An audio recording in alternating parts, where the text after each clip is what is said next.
I will talk about how can you find your connect devices on your Hotels.com app.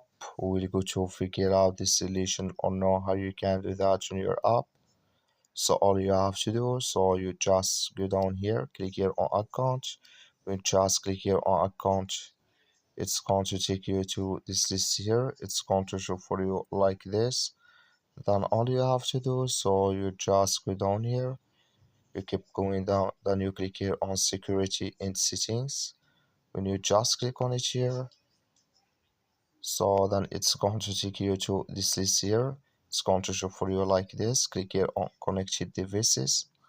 When you just click on it, then it's going to take you to this list. Then here you will find all seasons you have here, or your connected device. Then here can you sign out of another devices on your Hotels.com app. That's all you have to do. That's all. Thank you for watching. Don't forget to support us.